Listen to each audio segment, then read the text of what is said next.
শেষ দিনের দ্বিতীয় অধিবেশনে মহাগ্রন্থ আল কোরআন থেকে অত্যন্ত গুরুত্বপূর্ণ তাফসীর পেশ করবেন আন্তর্জাতিক খ্যাতি সম্পন্ন মুফাসসিরে কোরআন বিশিষ্ট আলেমে দ্বীন আহলুস সুন্নাত ওয়াল জামাতের ভাষ্যকার বাতিলের বিরুদ্ধে বলিষ্ঠ কণ্ঠস্বর হযরতুল আল্লাম হযরত মাওলানা নুরুল ইসলাম ওয়ালিপুরী হযরত মাওলানা নুরুল ইসলাম ওয়ালিপুরী দামাত বারাকাতুহুল আলিয়া।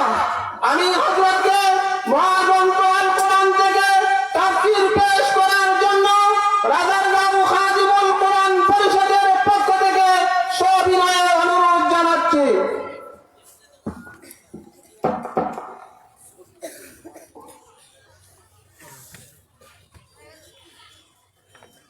الحمد لله نحمده ونستعينه ونستغفره ونؤمن به ونتوكل عليه ونعوذ بالله من شرور أنفسنا ومن سيئات أعمالنا من يهده الله فلا مضل له ومن يضلله فلا هادي له ونشهد أن لا إله إلا الله وحده لا شريك له ونشهد أن سيدنا ونبينا ومولانا محمدا عبده ورسوله صلى الله تعالى عليه وعلى آله وأصحابه وبارك وسلم. أما بعد فأعوذ بالله من الشيطان الرجيم. بسم الله الرحمن الرحيم. من عمل صالحا من ذكر أو أنثى وهو مؤمن فلنحيينه حياة طيبة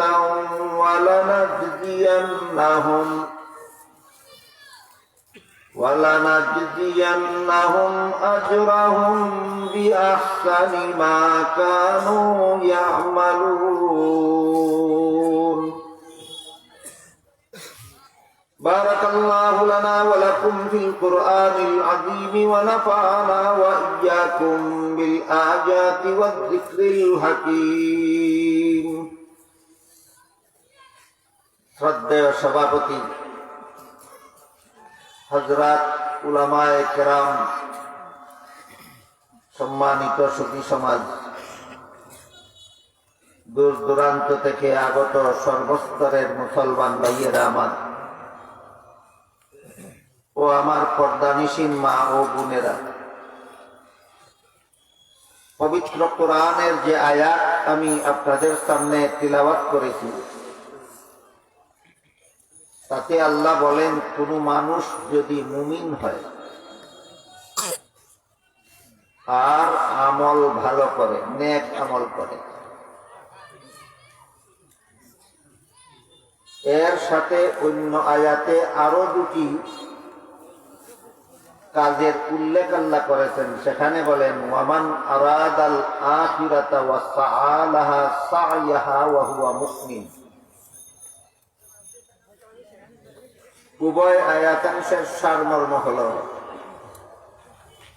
কোন মানুষ যদি মুমিন হয় আর আমল ভালো করে এবং আমলগুলি সহি নিয়তে করে এবং নবীর তরিকা মতে করে, এই চার গুণ বিশিষ্ট কোন মানুষ যে মুমিন হবে, নেক আমল করবে, নেক আমল সহি নিয়তে করবে, নবীর তরিকা মতে করবে, এই মানুষের ব্যাপারে আল্লাহ বলেন, সে পুরুষ হোক অথবা নারী হোক, আমি আল্লাহ তাকে পবিত্র জীবন দান করি। আয়াতের ব্যাখ্যায় মুফাসসিরিন কেরাম লিখেছেন, এই একটি ক্ষেত্র ইসলামের দৃষ্টিতে যেখানে আল্লাহ নারী পুরুষের জন্য সমান সমান পুরস্কারের ঘোষণা দিয়েছেন। এই ক্ষেত্রে নারী পুরুষ সমান, কোন ক্ষেত্রে? আল্লাহর কাছে পুরস্কার পাওয়ার বলে। আল্লাহ বলেন, মিন যাকারিন আও উনসা ওয়া হুয়া মুমিনুন ফালানুহইয়ান্নাহু হায়াতান তাইয়্যিবাহ।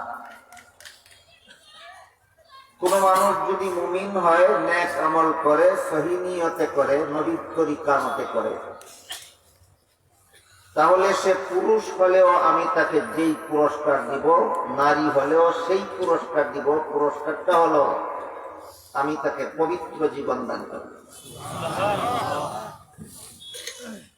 আয়াতের ব্যাখ্যায় মুফাসসিরিন কেরাম লিখেছেন, এখানে আল্লাহ একটি ক্ষেত্রে নারী পুরুষকে সমান বলে ঘোষণা করেছেন।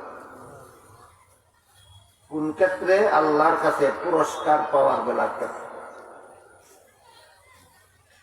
কিন্তু অনেক বিষয়েই, কাজের ক্ষেত্রে, কর্মক্ষেত্রে, যোগ্যতার ক্ষেত্রে নারী পুরুষ সমান নয়। অনেক কাজ আছে পুরুষের আলাদা, নারীর আলাদা, কিন্তু পুরুষ তার আলাদা কাজটা করে যেই পুরস্কার আল্লাহর কাছে পাবে, নারী তার আলাদা কাজ করে আল্লাহর কাছে সেই একই পুরস্কার পাবে। যেমন পুরুষের জন্য জুমার নামাজ ফরজ, নারীদের জন্য ফরজ নয়। পুরুষের জন্য ঈদের নামাজ ওয়াজিব, নারীদের জন্য ওয়াজিব নয়। পুরুষের জন্য 5 বেলার নামাজ এবং তারাবিহের নামাজ মসজিদে গিয়ে জমাতে পড়া সুন্নত, নারীদের জন্য সুন্নত নয়। এজন্য হাদিস শরীফে রাসূল করিম সাল্লাল্লাহু আলাইহি ওয়াসাল্লাম বলেন, পুরুষ মসজিদে গিয়ে জমাতে নামাজ পড়ে যেই সওয়াব পাবে, নারী ঘরের কোনায় একা নামাজ পড়ে সেই সওয়াব পাবে। সুবহানাল্লাহ। এছাড়া অন্যান্য হাদিসে রাসূল বলেছেন, পুরুষ যুদ্ধের ময়দানে শত্রুর মোকাবেলায় লড়াই করলে পায় জিহাদের সওয়াব, নারী স্বামীর ঘর করলেই পায় জিহাদের সওয়াব। পুরুষ যুদ্ধের ময়দান থেকে বিজয়ী হয়ে ফিরে আসলে পায় গাজীর সওয়াব, নারী সন্তান প্রসবের পরে বেঁচে থাকলেও পায় গাজীর সওয়াব। পুরুষ যুদ্ধের ময়দানে মারা গেলে পায় শহীদের সওয়াব, নারীও সন্তান প্রসবের সময় মারা গেলে পায় শহীদের সওয়াব। পুরুষের জন্য জমাতের সওয়াব আছে, নারীর জন্য জমাতের সওয়াব আছে, একই কাজের দ্বারা না ভিন্ন ভিন্ন। পুরুষের জন্য জিহাদের সওয়াব আছে, নারীর জন্য জিহাদের সওয়াব আছে, একই কাজে না ভিন্ন ভিন্ন। পুরুষের জন্য গাজীর সওয়াব আছে, নারীর জন্য গাজীর সওয়াব আছে। পুরুষের জন্য শহীদের সওয়াব আছে, নারীর জন্য শহীদের সওয়াব আছে, একই কাজে না ভিন্ন ভিন্ন কাজে। আমাদের আলোচ্য আয়াতেও আল্লাহ বলেন, মিন যাকারিন আও উনসা ওয়া হুয়া মুমিনুন ফালানুহইয়ান্নাহু হায়াতান তাইয়্যিবাহ। মুমিন হলে, আমল ভালো করলে, সহিহ নিয়তে করলে, নবীর তরিকা মতে করলে, পুরুষ হলেও আল্লাহ পবিত্র জীবন দান করবেন, নারী হলেও আল্লাহ তাকে পবিত্র জীবন দান করবেন। কত কাজের বিনিময়ে আল্লাহ পবিত্র জীবনের ঘোষণা দিলেন? 4 কাজ। কত কাজের বিনিময়ে পবিত্র জীবনের ঘোষণা দিলেন? 4 কাজ। 1 নম্বর হইল মুমিন হওয়া, 2 নম্বর আমল ভালো করা, 3 নম্বর সমস্ত নেক আমল সহিহ নিয়তে করা, 4 নম্বর সমস্ত নেক আমল নবীর তরিকা মতে করা। ঈমান, আমল, সহিহ নিয়ত নবীর তরিকা। আপনারা কয়েকদিন ব্যাপী তাফসীরুল কোরআন সম্মেলনে বিভিন্ন উলামায়ে কেরাম বুজুর্গানে দ্বীনের মুখ থেকে বহু কথা শুনবেন। সব কথাই সকলে মনে রাখতে পারবেন। আমি অনুরোধ করে বলবো যে 4 কাজের জন্য আল্লাহ নারী পুরুষকে সমান পুরস্কারের ঘোষণা দিয়েছেন, সেই 4 কাজ অন্তত জীবনভর মনে রাখার চেষ্টা করুন। ঈমান, আমল, সহিহ নিয়ত, নবীর তরিকা। কত কাজ? কি কি? ঈমান, আমল, সহিহ নিয়ত, নবীর তরিকা। এই 4 কাজের উপর আল্লাহ আলোচ্য আয়াতে 2টা পুরস্কারের ঘোষণা।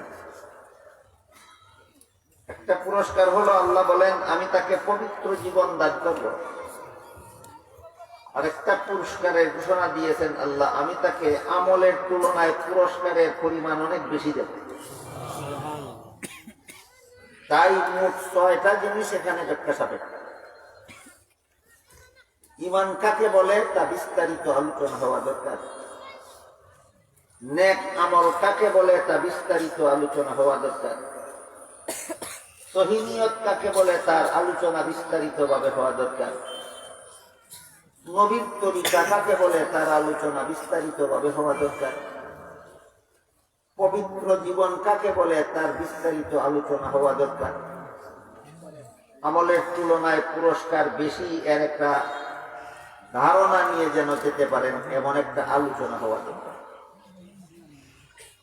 এই আয়াতের তরজমা থেকে আমরা যা বুঝলাম, এখানে 6টা কথা বুঝতে হবে তাফসীরের মাধ্যমে, ব্যাখ্যার মাধ্যমে। এই 6 কথার ব্যাখ্যা সবিস্তারে করার মতো সময় সুযোগ আমার হাতে নেই। আমি খুব সংক্ষেপে এই 6 কথার ব্যাখ্যা আপনাদের সামনে তুলে ধরার চেষ্টা করব, যদি আল্লাহ তৌফিক দান করেন। তাই যেহেতু সংক্ষেপে বলবো কথা, এজন্য দয়া করে আপনারা একটু মনোযোগের সাথে বোঝার চেষ্টা করুন। 6 কথার প্রথম কথা হলো মুমিন হওয়া। যার মধ্যে ঈমান আছে তাকে মুমিন বলা। আর সমষ্টিগতভাবে 6টি কথা বিশ্বাস করার নাম ঈমান। একটা প্রসিদ্ধ হাদিসকে মুহাদ্দিসিনের পরিভাষায় হাদিসে জিবরিল বলা। সেখানে উল্লেখ আছে জিবরিল ফেরেশতা রাসূলকে জিজ্ঞাসা করেছিলেন মাল ঈমান, ঈমান কি? জবাবে রাসূল করিম সাল্লাল্লাহু আলাইহি ওয়াসাল্লাম 6 কথা উল্লেখ করে দিয়েছেন। এই 6 কথা বিশ্বাস করার নাম ঈমান। যে 6 কথা বিশ্বাস করার নাম ঈমান, এই 6 কথা হাদিসে জিবরিলে সবগুলি উল্লেখ থাকলেও সাধারণ মুসলমান হাদিসে জিবরিল খুঁজেও পাবে না, পেলেও পড়তে পারবে না, পড়তে পারলেও বুঝতে পারবে না। তবে সাধারণ মুসলমান ঈমান পাবে কোথায়? সাধারণ মুসলমানের ঈমানের দৌলত সংগ্রহ করার স্বার্থে উলামায়ে কেরাম হাদিসে জিবরিলের বর্ণিত সেই 6 কথা একটি কলেমার ভিতরে অন্তর্ভুক্ত করে দিয়েছেন। এখন আপনারা সেই কলেমাটা মেনে নিলেই আপনারা ঈমানদার হতে পারেন। কলেমাটার নাম হলো ঈমানে মুফাসসাল। আমানতু বিল্লাহি ওয়া মালাইকাতিহি ওয়া কুতুবিহি ওয়া রুসুলিহি ওয়াল ইয়াউমিল আখিরি ওয়াল কদরি খাইরিহি ওয়া শাররিহি মিনাল্লাহি তাআলা ওয়াল বাসি বাদাল মাউত। পরকাল এবং কিয়ামতের মাঠে জীবিত হয়ে দাঁড়ানো, 2টাকে যদি 2টা গণেন তাহলে 7টা হবে, আর 2টাকে যদি 1টা গণেন, দুটোই পরকালের অন্তর্ভুক্ত, তাহলে সর্বমোট ঈমানের বিষয় হবে 6টা। 1 নম্বরে আমি আল্লাহকে বিশ্বাস করলাম। 2 নম্বরে আল্লাহর ফেরেশতাগণ বিশ্বাস করলাম। 3 নম্বরে আল্লাহর নাজিলকৃত আসমানি কিতাবগুলি বিশ্বাস করলাম। 4 নম্বরে আল্লাহর প্রেরিত নবী রাসূল বিশ্বাস করলাম। 5 নম্বরে আল্লাহর নির্ধারিত তকদির, 6 নম্বরে আখিরাত।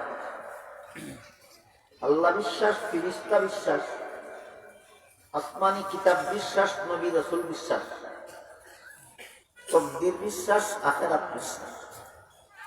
এই 6 কথা বিশ্বাস করার নাম ঈমান। বুঝে থাকলে বলেন তো কত কথা বিশ্বাস করার নাম ঈমান? 6 কথা বিশ্বাস করার নাম।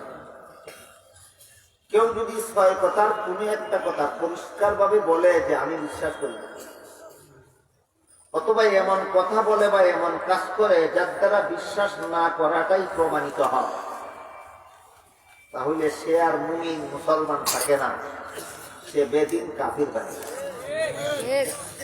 6 কথার কোন একটি কথা প্রত্যক্ষভাবে অথবা পরোক্ষভাবে অমান্য করলেই আর মুমিন মুসলমান থাকে না, সে কাফের হয়ে যায়। আমার ধারণা মতে শুধু ঈমান কিভাবে থাকে আর কিভাবে যায়, এই বিষয়ের উপর কয়েক ঘন্টা আলোচনা হওয়া দরকার আমাদের সমাজের মুসলমানদের। কারণ আখিরাতে চিরস্থায়ী জাহান্নাম থেকে নাজাতের একমাত্র জিনিস হলো ঈমান। ঈমান থাকলেই চিরস্থায়ী জাহান্নাম থেকে নাজাত পাওয়া যাবে, ঈমান না থাকলে চিরস্থায়ী জাহান্নামের শাস্তি করতে হবে। তাহলে অন্যান্য আলোচনা বেশি গুরুত্বপূর্ণ না ঈমানের আলোচনা বেশি গুরুত্বপূর্ণ? কিন্তু আমাদের বর্তমান সমাজের বহু মুসলমান ঈমান কাকে বলে তাও জানে না, ঈমান কিভাবে রক্ষা হয় তাও বুঝে না, ঈমান কিভাবে ধ্বংস হয়ে যায় তাও বুঝে না। এদের চিরস্থায়ী জাহান্নাম থেকে বাঁচতে হলে ঈমানের হেফাজত জানতে হবে, বুঝতে হবে, ঈমানের হেফাজত করতে হবে। এই জন্য বিস্তারিত আলোচনার দরকার। আমি আগেই বলেছি আমার হাতে যেহেতু সময় সুযোগ কম, কথা খুব সংক্ষেপেই বলার চেষ্টা করি। আজকের মতো শুধু একটি উদাহরণ আপনাদের সামনে তুলে ধরব যে যত কারণে মুমিনের ঈমান থাকে না, এর মধ্যে একটা কারণ উদাহরণস্বরূপ আপনাদের সামনে তুলে ধরছি। ঈমানের 6 কথার প্রথম কথা হলো আল্লাহ বিশ্বাস করলাম, দ্বিতীয় কথা হলো ফেরেশতা বিশ্বাস করলাম, তৃতীয় কথা হলো আসমানি কিতাব।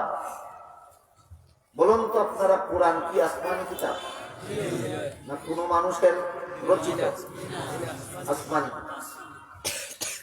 এই কোরআনের সূরা নামালের 65 নম্বর আয়াতে আল্লাহ বলেন, কুল লা ইয়ালামু মান ফিস সামাওয়াতি ওয়াল আরদিল গায়বা ইল্লাল্লাহ। অর্থাৎ হে রাসূল করিম সাল্লাল্লাহু আলাইহি ওয়াসাল্লাম, আপনি বলে দিন আসমান জমিনের কোন বাসিন্দাই গায়েব জানে না, একমাত্র আল্লাহ ছাড়া। গায়েব জানেন একমাত্র আল্লাহ, একমাত্র আল্লাহ ছাড়া আসমানের কোন বাসিন্দাও গায়েব জানে না, জমিনের কোন বাসিন্দাও গায়েব জানে না।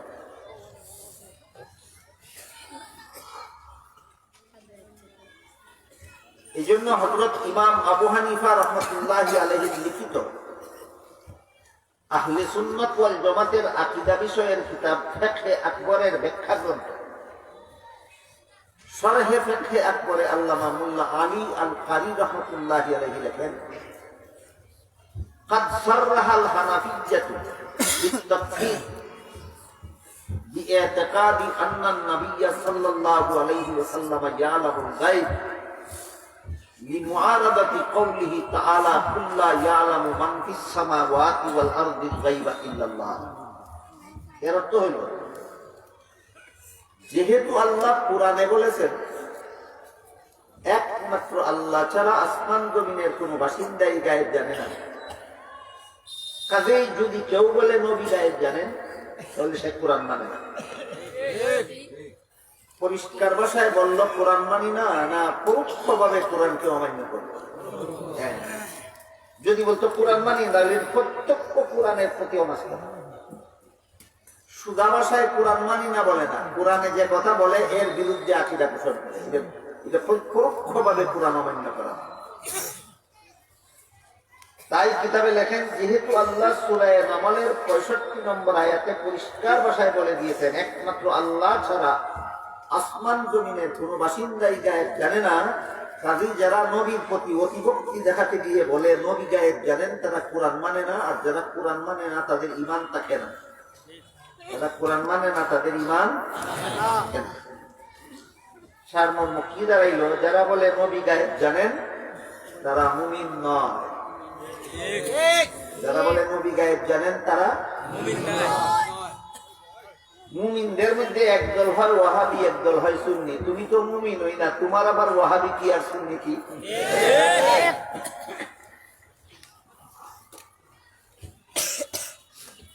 এই ধরনের বহু আলোচনা আমাদের সমাজে দরকার, যে আলোচনার দ্বারা কষ্টি পাথরে যাচাই করে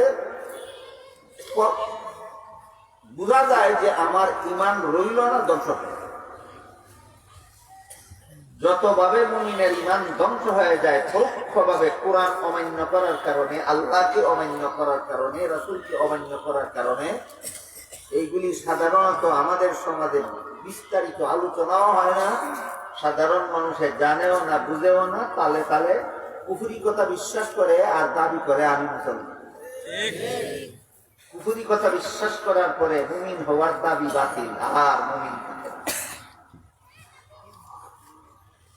তাই আল্লাহ বলেন, মান আমিলা সালিহাম মিন যাকারিন আও উনসা ওয়া হুয়া মুমিন। কোন মানুষ যদি সর্বপ্রথমে মুমিন হয়, তাহলে তোমার দ্বিতীয় কাজের মূল্য আছে, তৃতীয় কাজের মূল্য আছে, চতুর্থ কাজের মূল্য আছে। মুমিন হইতে ঈমানই যদি থাকে না, তাহলে আমলের কোনো মূল্য না। যেই লোক ওযু করে নামাজে দাঁড়িয়েছিল, কিন্তু দাঁড়ানো মাত্রই তার ওযু ভেঙে গেল, এরপর যদি সে সূরা কেরাত করে রুকু সিজদা করে, বুঝে থাকলে বলুন তো তার সূরা কেরাতের দাম কত আর রুকু সিজদার দাম কত? ওযু ভেঙে গেলে যেমন নামাজের সূরা কেরাতের কোনো মূল্য থাকে না, রুকু সিজদার কোনো মূল্য থাকে না, তেমনি ভাবে ঈমান ধ্বংস হয়ে গেলে আমলেরও কোনো দাম থাকে না, সহিহ নিয়তেরও কোনো দাম থাকে না, নবীর তরিকারও কোনো দাম থাকে না। এক নম্বর আলোচনা গেল ঈমান কাকে বলে। দুই নম্বর আলোচনা হলো নেক আমল কাকে বলে। আল্লাহ পাক রব্বুল আলামিন পবিত্র কোরআনে এবং আল্লাহর রাসূল হাদিস শরীফে যত কাজ করার আদেশ করেছেন মুমিন মুসলমানকে, এইগুলি নেক আমল। নামাজ পড়ার আদেশ করেছেন, এটা একটা নেক আমল। রোজা রাখার আদেশ করেছেন, এটা একটা নেক আমল। হজ করার আদেশ করেছেন, কুরআন তিলাওয়াতের আদেশ করেছেন, দোয়া করার আদেশ করেছেন, তাসবিহ করার আদেশ করেছেন, জিকির করার আদেশ করেছেন, যত কাজের আদেশ করেছেন আল্লাহ এবং আল্লাহর রাসূল, সবগুলি কি আমল? আর কিছু আছে বদ আমল, যে কাজগুলি করতে আল্লাহ এবং আল্লাহর রাসূল নিষেধ করেছেন, সেইগুলির নাম বদ আমল। সুদ খাইতে নিষেধ করেছেন, ঘুষ খাইতে নিষেধ করেছেন, বেপরদা চলতে নিষেধ করেছেন, মানুষ পশুর ছবি ঠেকাবশত ছাড়া ছবি তোলা নিষেধ, ছবি সংরক্ষণ করা নিষেধ, ছবি গড়ে লটকানো নিষেধ। যেগুলি নিষেধ করেছেন এইগুলি করার নাম বদ আমল। কি আমল? দ্বিতীয় পর্যায়ে বদ আমল সম্পর্কেও এই সমাজে বিস্তারিত আলোচনা হওয়া দরকার, কারণ এই সমাজের সিংহভাগ মুসলমান কি পরিমাণ বদ আমলে লিপ্ত তার কোন হিসাব নিকাশ নাই। তারপরে জুলুম দর জুলুম, যেটা সেটা হইল দিন রাত 24 ঘন্টা বদ আমল করে চলেছে, অথচ কল্পনাও করে না যে এটা একটা বদ আমল, এটা একটা গুনাহ কাজ। কল্পনাও করে না যে এটা একটা গুনাহ কাজ। যে সমস্ত গুনার কাজ আমাদের সমাজে অহরহ চলে, অথচ এগুলিকে গুনাহ মনেই করে না। এই সমস্ত গুনাহগুলির মধ্যে এক দুইটা উদাহরণ দিচ্ছি। এক নম্বর গুনার কাজ হলো গান। কি কাজ? এই গানকে বাংলা ভাষায় সঙ্গীত বলা হয়। কি বলা হয়? সঙ্গীত। এই সঙ্গীত বা গান আলিম সমাজের ভিতরে কিভাবে স্থান করে নিয়েছে এবার শুনুন বলি। বিভিন্ন ফতোয়ার কিতাবের সমষ্টি বাংলায় অনুবাদ করে একটা কিতাব প্রকাশিত হয়েছে। কিতাবটার নাম জামিউল ফাতাওয়া। জামিউল ফাতাওয়ায় একটা প্রশ্ন করা হয়েছে যে ইসলামী সঙ্গীত সম্পর্কে শরীয়তের বিধান। কিতাবের জবাব লেখা আছে, সঙ্গীত শব্দটা পাপিষ্ঠদের পরিভাষা, নেককারের পরিভাষাই নয়। পাপিষ্ঠরা হারাম গানকে সঙ্গীত বলে, কাজেই এটার সাথে ইসলামের কোনো সম্পর্ক নেই। ইসলামী কোন সঙ্গীত নাই। ইসলামী গজল আছে, ইসলামী নাচ আছে, ইসলামী হামদ আছে, ইসলামী তারানা আছে, ইসলামী নশিদ আছে, এতগুলি নাম আছে ইসলাম। ছন্দবাতা সুরের দ্বারা গাইলে যেটা জায়েজ, এটা যদি আল্লাহর প্রশংসামূলক হয় তাকে বলে হামদ। এটা যদি নবীর গুণ সম্পর্কে হয় তাকে বলে না। এটা যদি অন্যান্য ভালো কথার মাধ্যমে হয় তাহলে নশিদ বলে, কসিদা বলে, তারানা বলে। এতগুলি ইসলামী নামকে মুছে ফেলার জন্য যে শয়তানি চক্রান্তমূলক শব্দটি ব্যবহার করা হচ্ছে সেটা হইল ইসলামী সঙ্গীত। আজকে যদি মুসলমান সমাজ সঙ্গীতের সাথে ইসলামী শব্দ যুক্ত করে মেনে নেয়, আগামীকালই আরেকটা শব্দের সাথে ইসলামী যুক্ত করে দেবে, সেটা হবে ইসলামী বাজনা। সেটা হবে আপনারা বলুন, বাজনাও কোনদিন ইসলামী না? ইসলামী কোন বাজনা আছে? যেমন ভাবে ইসলামী কোন বাজনা নাই, ঠিক তেমনি ভাবে ইসলামী কোন সঙ্গীত নাই। সুতরাং এই গান, এটা যত হারামের মধ্যে বর্তমান সমাজের মুসলমান লিপ্ত, এর মধ্যে একটা হারাম হইল গান, যেটা সঙ্গীত নামে চালিয়ে দেওয়া হচ্ছে, আবার এর সাথে ইসলামের লেভেল লাগিয়ে দেওয়া হচ্ছে। এক নম্বর বদ আমল হইল গান। দুই নম্বর বদ আমল সমাজে চালু আছে, যেগুলিকে মুসলমানে আর বদ আমল মনে করে না, এটা হইল বাজনা। দুই নম্বরটার নাম কজন মুসলমানের পকেটের মোবাইলের মধ্যে বাজনা নাই? এই মহামারীটাও এমন ভাবে ব্যাপক আকার ধারণ করে। ইসলামের নামে সঙ্গীত যেভাবে মহামারী আকারে আলেম সমাজকে পর্যন্ত ছাইয়ে ফেলতেছে, ঠিক তেমনি ভাবে মোবাইলের বাজনা রিংটন সাধারণ সমাজ অতিক্রম করে আলেম সমাজের মধ্যে পর্যন্ত প্রচার হয়ে যাচ্ছে। আলেম সমাজের পকেটে পকেটে মোবাইলের মধ্যে রিংটন আসলে বাজনা হবে। হ্যাঁ, আপনারা যদি বলেন যে আমরা হারাম করলে যেটা হারাম হয়, এটা আলেমরা করলে আর হারাম থাকে না, তাইলে আলাদা কথা। আমি আর কথা বলবো, সাধারণ মুসলমানে হারাম কাজ করলে হারাম হয়, আর আলিমে হারাম কাজ করলে হালাল হয়ে যায়। সাধারণ মুসলমানের মোবাইলও রিংটন বাজনা বাজলে যদি হারাম হয়, তো মৌলবীর পকেটের মোবাইল রিংটন বাজনা বাজলে হালাল হয়ে যায়। বরং এক পর্যায়ে এটাকে ডাবল হারাম বলা যায়। মৌলবীর বাজনার যদি, মৌলবীর মোবাইলে যদি বাজনা বাজে, এটা সাধারণ হারাম না ডাবল হারাম? সাধারণ মুসলমানে ওইটাকে আর গুনাহ মনে করে না, বদ আমল মনে করে না, হারাম মনে করে না। আমি দেখতেছি অনেক মৌলবীরা ওইটাকে আর হারাম মনে করে।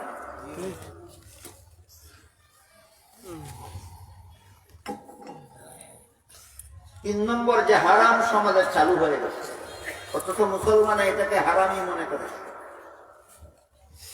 এটা হলো ছবি। কি ছবি? মানুষের ছবি, জীব জানোয়ারের ছবি।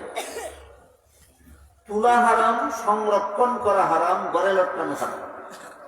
একার কথা আলাদা, একার কথা আলাদা।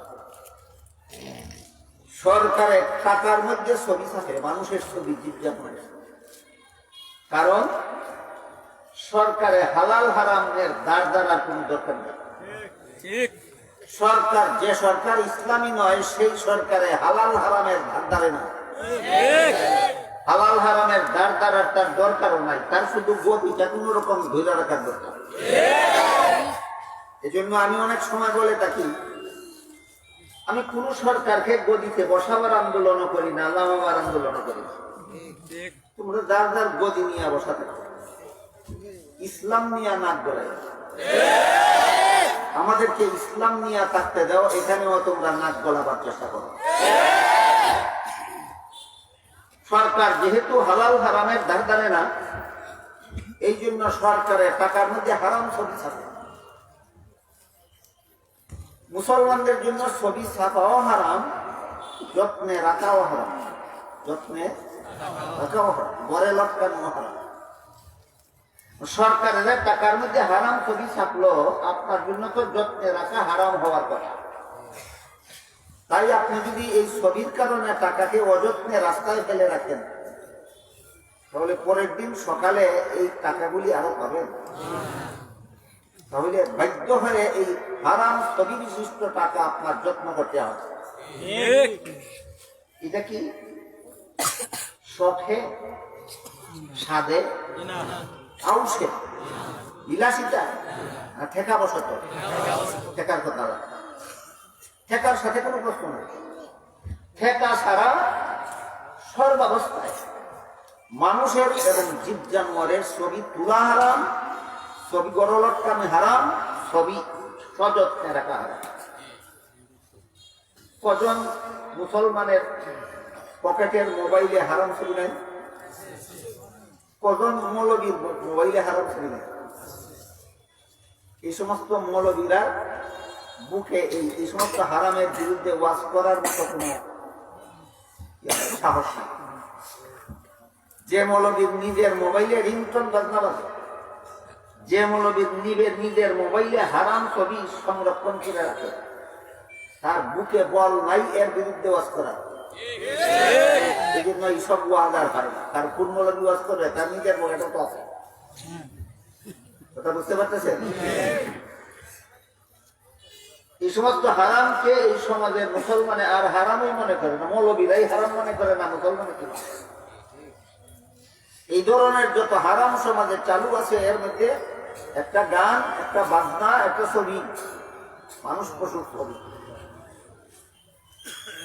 রাসূল করিম সাল্লাল্লাহু আলাইহি ওয়াসাল্লাম বাজার থেকে ময়ূরের ছবি ছাপা একটা চাদর কিনেছিলেন। সেই চাদরটা ঘরে লটকাইয়া রাখছিলেন। পরের দিন জিবরিল ফেরেশতা ওহী নিয়ে আসলেন, আজকের থেকে মুসলমানদের জন্য ছবি হারাম।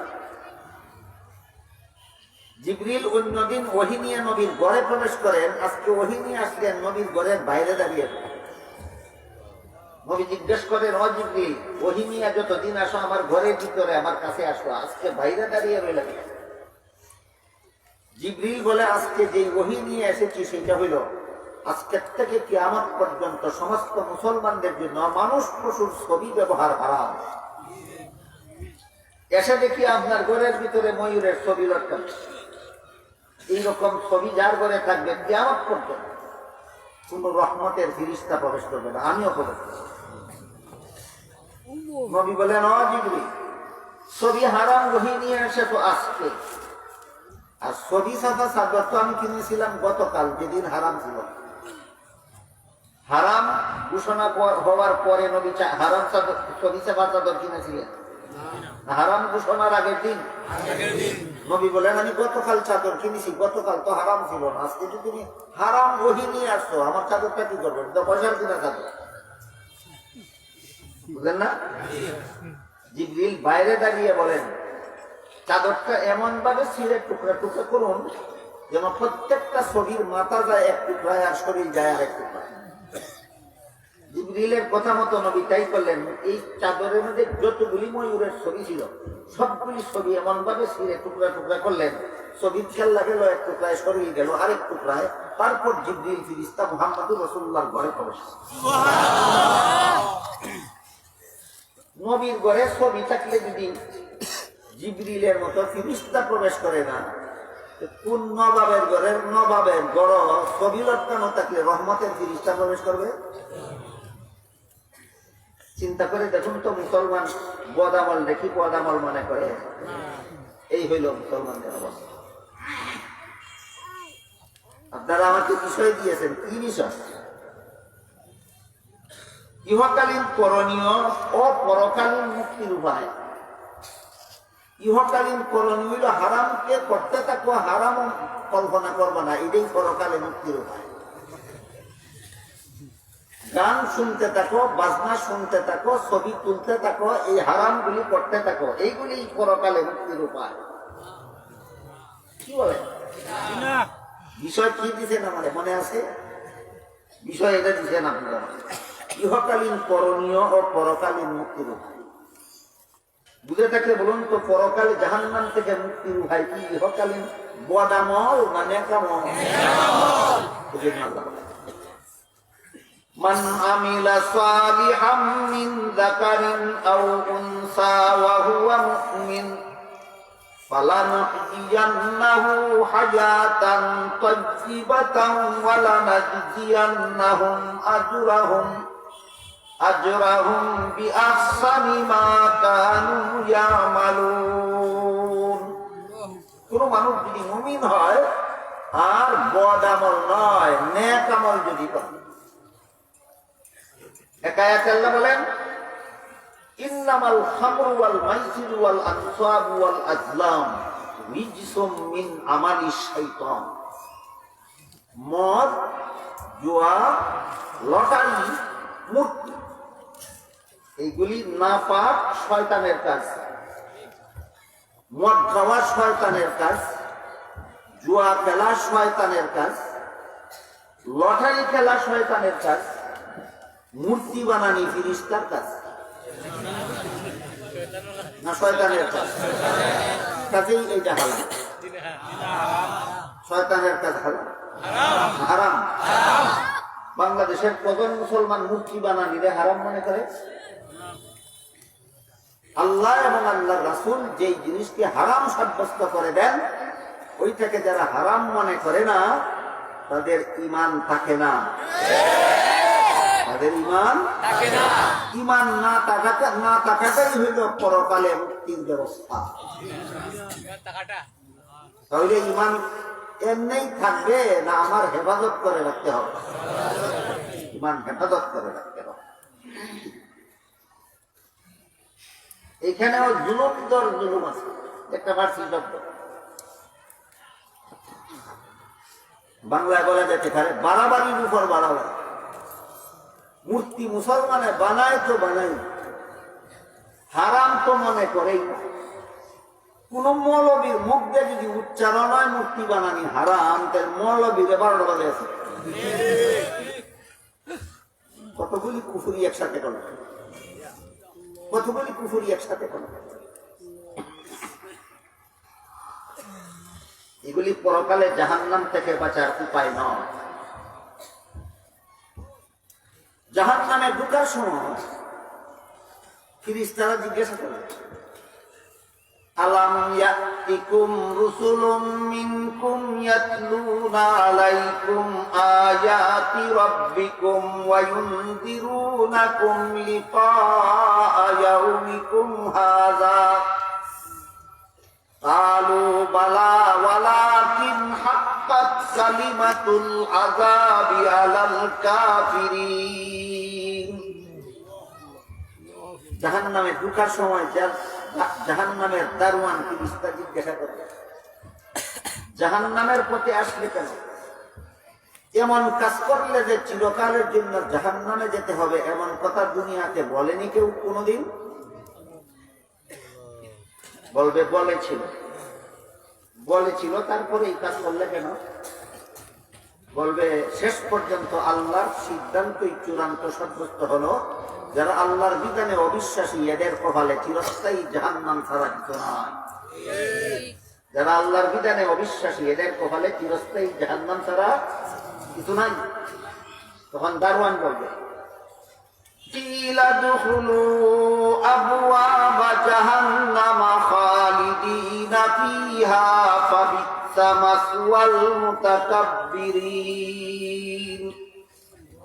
তোর সাথে আর কথা লম্বা করে লাভ নাই, চিরকালের জন্য জাহান্নামে প্রবেশ করে। কি হেফাজত না করার কারণে? ইমান হেফাজত না করে। কি হেফাজত না করার কারণে? ইমান হেফাজত না। যত কারণে ইমান হেফাজত থাকে না, ধ্বংস হয়ে যায়, এর মধ্যে একটা উল্লেখযোগ্য কারণ হারামকে হারাম স্বীকার না করা। হারামকে হারাম স্বীকার না করা, বোয়াদামলকে বোয়াদামল স্বীকার না করা। ইমান সম্পর্কে কিছু কথা বললাম, আমল সম্পর্কে কিছু কথা বললাম। কারো মনে আছে কি 3 নম্বর কোনটা? সহিনিয়ত। সহিনিয়ত, সহিনিয়ত বলতে কি বোঝায়? সহিনিয়ত বলতে বোঝায় আমি যে ন্যাক আমল করতেছি শুধুমাত্র আল্লাহকে খুশি করার জন্য, কোন মানুষের মনোরঞ্জনের জন্য নয়, মানুষকে দেখাবার জন্য নয়, মানুষকে খুশি করার জন্য নয়। মানুষকে দেখাবার জন্য ভালো আমল করা, নেক আমল করা, মানুষকে খুশি করার জন্য নেক আমল করা, এটাকে পরিভাষাগত ভাবে রিয়া বলা হয়। রিয়া।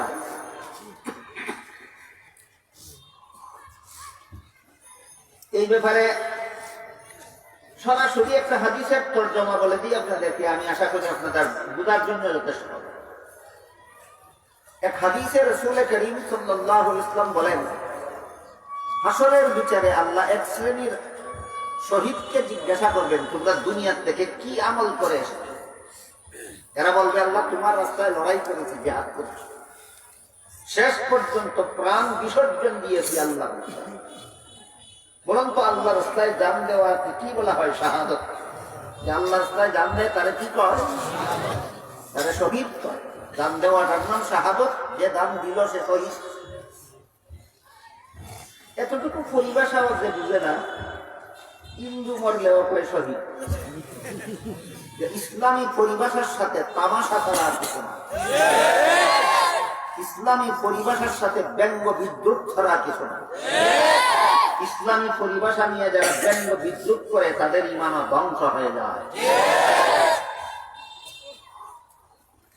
হিন্দু কোনদিন আল্লাহর হতে জানবে না, দেবতার হতে জানবে, দিলে দেবতার হতে জানবে। হিন্দু কোনদিন আল্লাহর হতে জানবে। শহীদ বলবে, আল্লাহ তোমার রাস্তায় জান দিয়ে শহীদ হয়েছে। আল্লাহ ফিরিস্তাকে বলবেন, ফিরিস্তা শহীদের পায়ে জিঞ্জির দিয়ে বাঁধো আর উল্টা হেসরাইয়ে জাহান্নামে নিয়ে যাও। শহীদ আল্লাহর কাছে জানতে চাইবে আমার অপরাধ। আল্লাহ বলবেন, তোমার অপরাধ হলো তুমি আমার রাস্তায় জিহাদ করতে গিয়েছিলে মানুষকে দেখাবার জন্য, সমাজের মানুষের কাছে বীর যোদ্ধা উপাধি লাভ করার জন্য। রিয়া, এটার নাম ওই রিয়া, লোক দেখানো। নিয়ত সহি না গলত? জেহাদ দেখবো আল্লাহকে খুশি করার জন্য, জেহাদ যদি যায় মানুষের কাছ থেকে বীর যোদ্ধা উপাধি নেওয়ার জন্য, তাহলে নিয়ত সহি না গলত? গলত নিয়তের কারণে তুমি জাহান্নামে যাবে। তারপরে রাসূল বলেন, হাসরের বিচারে আল্লাহ এক শ্রেণীর দানবীরকে জিজ্ঞাসা করবেন, তুমি কি আমল করে এসেছো? দানবীর বলবে, আল্লাহ বহু টাকা পয়সা তোমার রাস্তায় দান করে দিয়েছি। একই অবস্থায় আল্লাহ ফিরিস্তাকে বলবেন, দানবীরকে হেসরিয়ে জাহান্নামে নিয়ে যাও। জানতে চাইবে আল্লাহর কাছে আমার অপরাধ। আল্লাহ বলবেন, তুমি মানুষকে দেখাবার জন্য, মানুষের মারহাবা ধন্যবাদ করাবার জন্য দান করেছিলে, আমি আল্লাহকে খুশি করার জন্য নয়। তোমার নিয়ত থাকি না, তোমার নিয়ত গলত। এরপরে রাসূল বলেন, হাসরের মাঠে আল্লাহ এক শ্রেণীর আলেমকে জিজ্ঞাসা করবেন। এতক্ষণে বোঝা যাবে আলেমে গুনাহ করলে গুনাহ হয় কিনা। একটু আগে এই ব্যাপারটা একটু আমি চার্জ দিছি আপনাদের। আল্লাহ রাসূল বলেন, হাসরের মাঠে আল্লাহ এক শ্রেণীর আলেমকে জিজ্ঞাসা করবেন, তোমরা কি আমল করেছো? এরা বলবে, আল্লাহ তোমার দিন শিখেছি আর মানুষের কাছে জীবনভর তোমার দিন প্রচার করেছি। ফিরিস্তাকে বলবেন, এই মৌলবীর ঠ্যাঙ্গ জিঞ্জির দিয়া বাঁধো, উল্টা হেসরাইয়া জাহান্নামে। আলেম আল্লাহর কাছে জিজ্ঞাসা করবে, জানতে চাইবে আমার কি অপরাধ? আল্লাহ বলবেন, তুমি আমার দিন মানুষের কাছে প্রচার করেছো জীবনভর, কথা সত্য, কিন্তু তোমার উদ্দেশ্য ছিল মানুষকে তোমার ভক্ত বানানো, তুমি মানুষের কাছে জনপ্রিয় হওয়া, মানুষকে দেখাবার জন্য তুমি কাজটা করেছো, আমি আল্লাহকে খুশি করার জন্য নয়। তোমার মতো আলেমের পুরস্কার আমি আল্লাহর কাছে জাহান্নামের আগুন ছাড়া কিছু নেই। একদল শহীদ গেল জাহান্নামে কোন অপরাধে?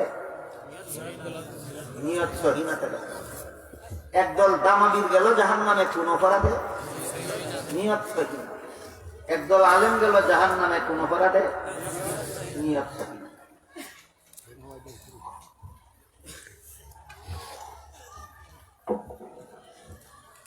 ঈমান, আমল, সহি নিয়ত, তিনটা আলোচনা হইল কিনা?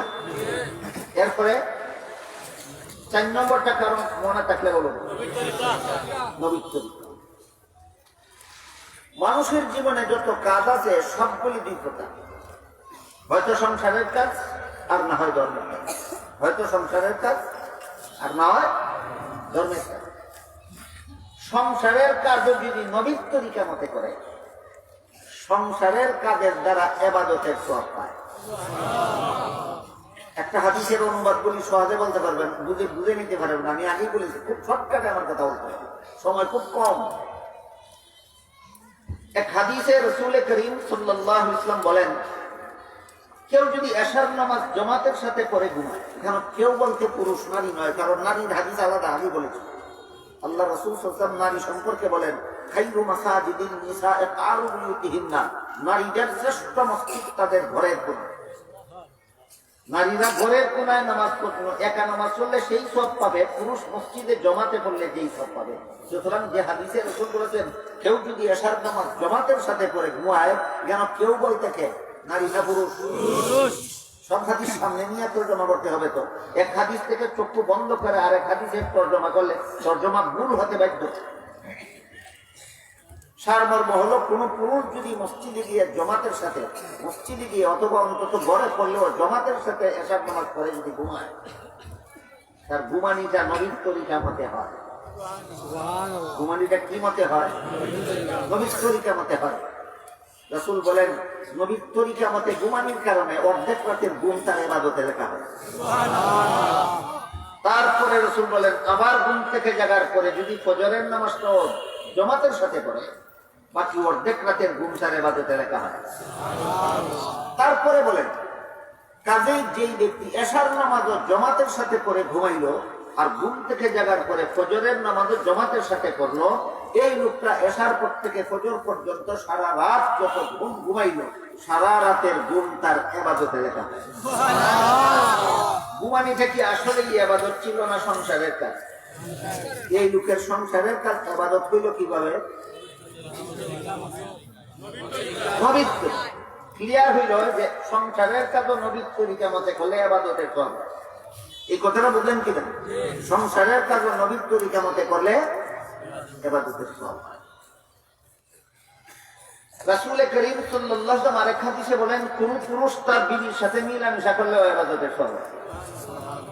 সাহাবায়ে কেরাম জিজ্ঞাসা করেন, ওগো আল্লাহর রাসূল, একটা পুরুষ তার বিবির সাথে মিলামেশা করে মনের আনন্দে না মনের দুঃখে? মনের আনন্দ করলে ও যদি সওয়াব হয়, তাহলে তো বোঝা গেল সওয়াব উপার্জন করে বড় সস্তা ব্যাপার।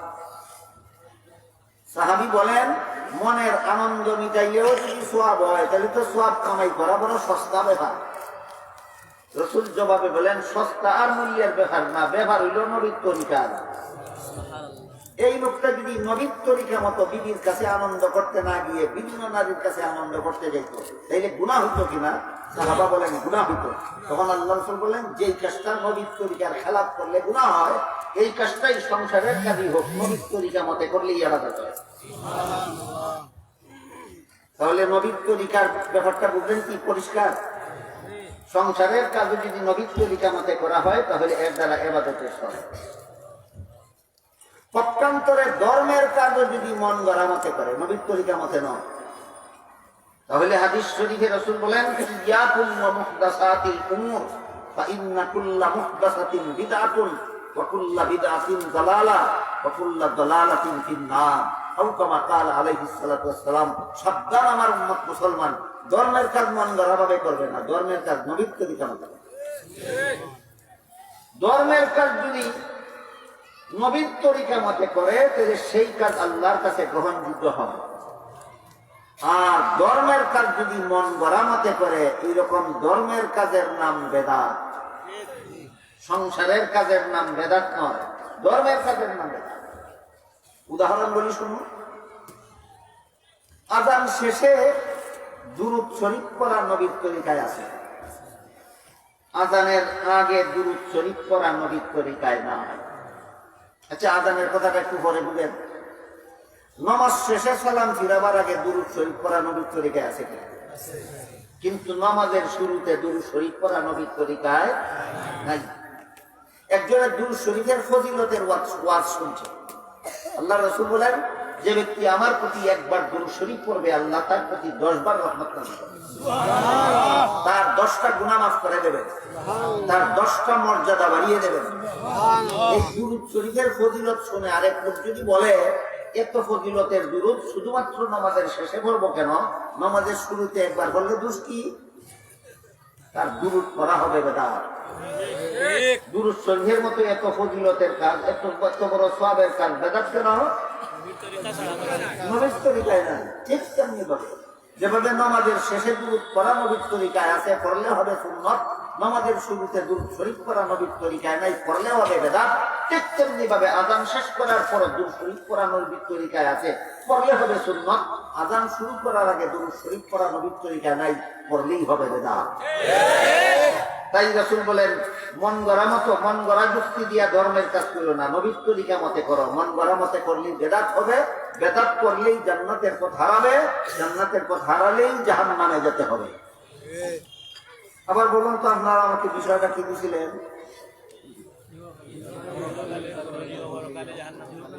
ইহকালীন করণীয়, পরকালে মুক্তির উপায় বুঝে আসতেছে বিষয়।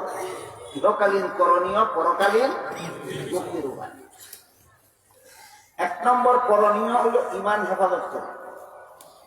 2 নম্বর করণীয় হলো গুনার কাজ ছাড়ো, সওয়াবের কাজ করো। 3 নম্বর করণীয় হলো সওয়াবের কাজটা সহিহ নিয়তে করো। 4 নম্বর করণীয় হইল সওয়াবের কাজটা মন গড়া যুক্তি মতে করো না নবীর তরিকায়। ইহকালীন করণীয় কটা বললেন? 4টা। ঈমান, আমল, সহিহ নিয়ত, নবীর তরিকা। ইহকালীন করণীয় কটা? 4টা। ঈমান, আমল, সহিহ নিয়ত, নবীর তরিকা। এখন শুনুন ফলাফল। আল্লাহ বলেন, মিন যাকারিন আও উনসা ওয়া হুয়া মুমিনুন ফালানুহইয়ান্নাহু হায়াতান তাইয়্যিবাতান ওয়া লানাজজিয়ান্নাহুম। ইহকালীন এই 4 করণীয় যারা করবে, আল্লাহ বলেন আমি তাদেরকে পুরুষ হইলেও পবিত্র জীবন দান করব, নারী হইলেও পবিত্র জীবন। মুফাসসিরিনে কেরাম লেখেন, পবিত্র জীবনের ব্যাখ্যা আছে 2টা।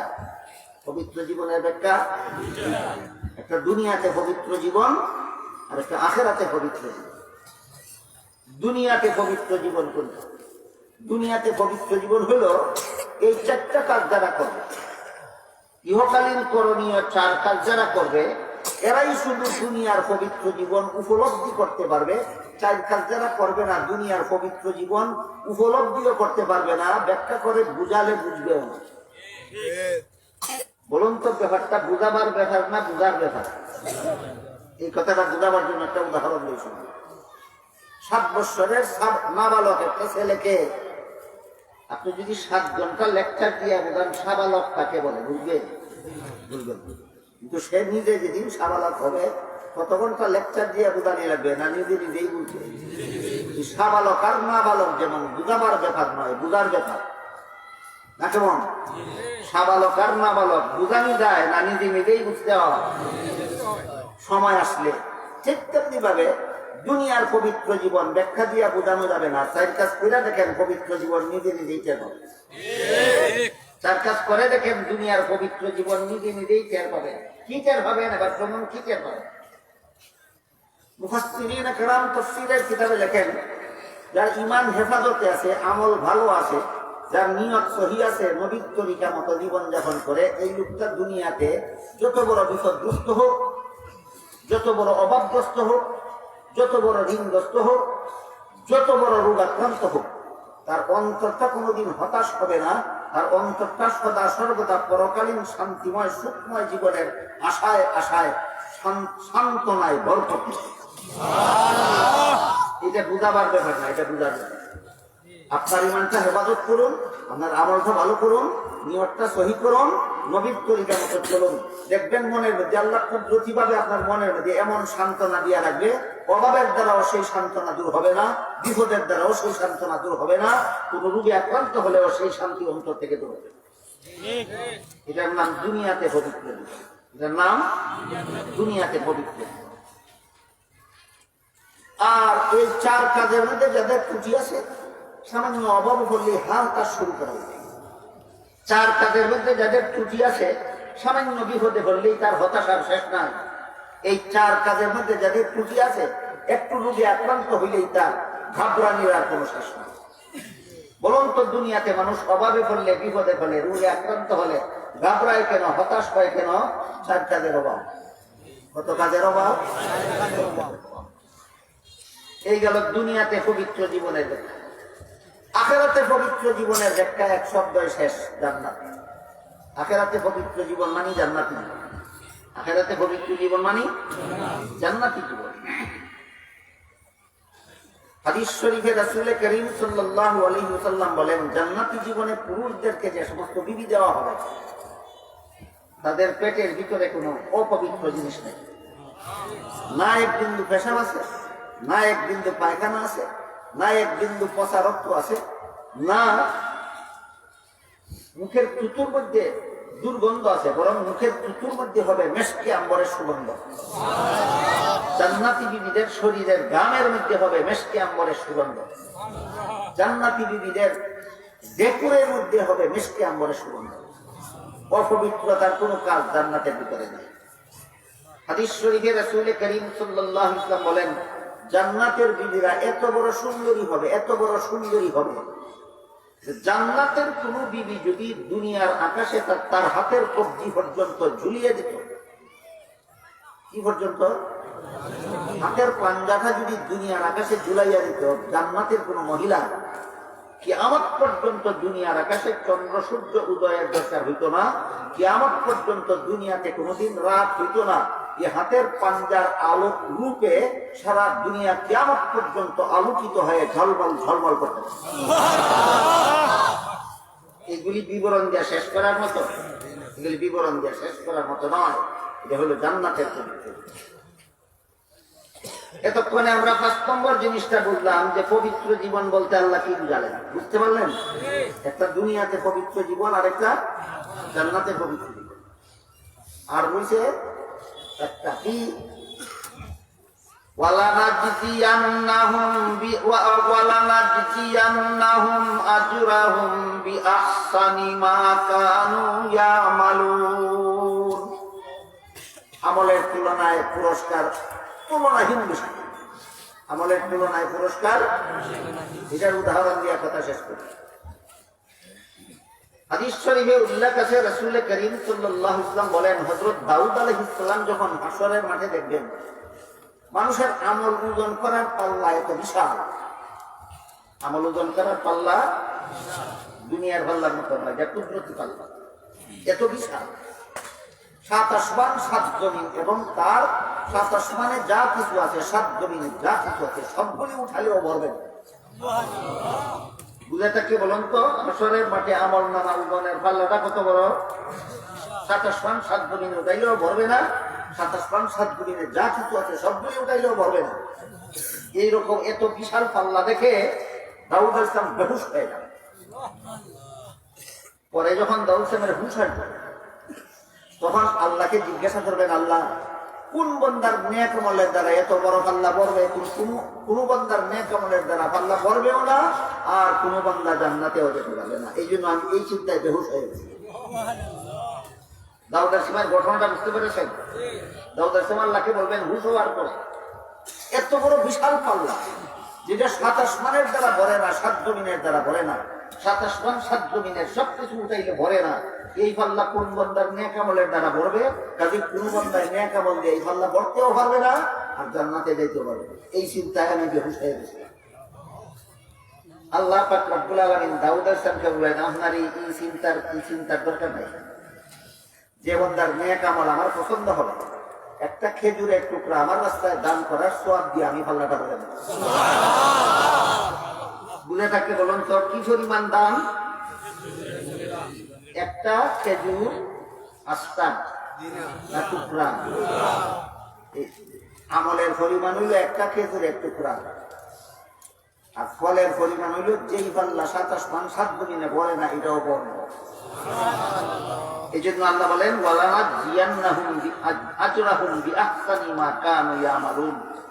এই 4 কাজ যারা করবে তাদের 2 পুরস্কার, একটা হলো দুনিয়াতে আখিরাতে পবিত্র জীবন, আর একটা হলো পুরস্কারের পরিমাণ আমলের তুলনায় তুলনাহীন বেশি। পুরস্কারটা আমলের হিসাবে তুলনাহীন বেশি। বলুন তো এই সমস্ত পুরস্কার, দুনিয়ার পবিত্র জীবন, আখিরাতের জান্নাতি জীবন, আর তুলনাহীন বেশি পুরস্কার, এগুলি কত কাজের ফল? 4 কাজের ফল। 1 নম্বর ঈমান, 2 নম্বর আমল, 3 নম্বর সহিনিয়ত, 4 নম্বর নবীর তরিকা। এই 4টা হলো দুনিয়ার জীবনে করণীয়, আর এই ফল হইল আখিরাত। আল্লাহ আপনাদের আমাদের সবাইকে করণীয়গুলি করে আখিরাতের ফলগুলি লাভ করার তৌফিক দান করুন। সবাই বলুন আমিন। সুবহান রাব্বিকা রাব্বিল ইজ্জাতি আম্মা ইয়াসিফুন ওয়া সালামুন আলাল মুরসালিন আলহামদুলিল্লাহ। اللهم صل على سيدنا ونبينا مولانا محمد وعلى آله وصحبه وبارك وسلم كما تحب وترضى عدد ما تحب وترضى। আমার এখন কথা ছাড়া হল, আমার তখন তো আপনার কথা বললেন, আমার এখন কথা শুনবানি। আমি আর এখন প্রোগ্রামে যেতাম, এখানে কথায় কথায় টাইম রিসিভে লস হয়ে যায়। এখানকার প্রোগ্রাম করা আমার কঠিন। দুয়ার বাদে যদি আপনারা জনে জনে মোসাবার চেষ্টা করেন, একেবারে গুল্লাই যাইব আমার কথা। আল্লাহর ওয়াস্তে মেহরবানি করে কেউ প্রথম আমার কথা খাইবা না, মোসাবার চেষ্টা করবা না। আমি দোয়া করবো আল্লাহ যেন আপনারা এমনি মোসাবার করেন। আর একটা কথা আছে, আমারও না আপনারারও না, মধ্যখান। এটা হইল আমি যাওয়ার সময় সামনে যেন কেউ আটকাই নাই, কারণ বিয়ের জন্য রাস্তা ক্লিয়ার করিয়া দিই বালাফান। আর করে দি যারা আটকাইতে পারলা না, এরা করে দিয়ে আমার বতর খালি আতা আতানির দ্বারা মহা সুযোগ পায়, পকেট পুরো হয়েছে। তার লোকে হতায় আতাইয়া আমার শরীর যাতে হবে ইয়াতাইয়া ও সূর্যে এই সুযোগ কান করে দেয়। এই সুযোগ কান সুর আরে কেউ কোনোদিন করে দিবা। আলহামদুলিল্লাহ আল্লাযী হাদানা লিহাযা ওয়া মা কুন্না লিনাহতাদিয়া লাউলা আন ربنا ظلمنا أنفسنا وإن لم تغفر لنا وترحمنا لنكونن من الخاسرين ربنا آتنا في الدنيا حسنة وفي الآخرة حسنة وقنا عذاب النار يا الله মুবারক সম্মেলনকে কবুল করুন। এর উসিলায় আমরা জিন্দেগানকে হেদায়েত করো, সমস্ত মুমিন মুসলমান মুর্দেগানকে নাজাত দান করো। ইয়া আল্লাহ আমার কাছে যারা যত রকমের দোয়া দরখাস্ত করছেন প্রত্যেকের নেক দোয়ারে কবুল করুন। যারা যত আশা নিয়ে হাত উঠাইছি প্রত্যেকের নেক বাসনারে কবুল করুন। ইয়া আল্লাহ দুনিয়াতে সাইড কাম করিয়া আখিরাতে আমাদের পবিত্র জীবন হাসিল করার তৌফিক দান করো। ইয়া আল্লাহ যেসব পুরস্কারের ঘোষণা দিয়েছে এগুলি হাসিল করার তৌফিক দান করো। ইয়া আল্লাহ কবরের আযাব, হাসরের আযাব, ফুলসিরাতের আযাব, জাহান্নামের আযাব থেকে আমাদেরকে রেহাই দান করো।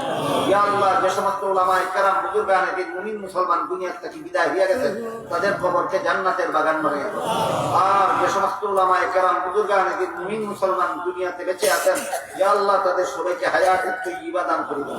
রব্বানা তাকাব্বাল মিন্না ইন্নাকা আনতাস সামিউল আলিম ওয়া তুব আলাইনা ইন্নাকা আনতাত তাওয়াবুর রাহিম ওয়া সুবহানা রাব্বিকা রাব্বিল ইজ্জাতি আম্মা ইয়াসিফুন ওয়া সালামুন আলাল মুরসালিন ওয়ালহামদুলিল্লাহি রাব্বিল আলামিন আমিন বিরহমাতিকা ইয়া আরহামার রাহিমিন।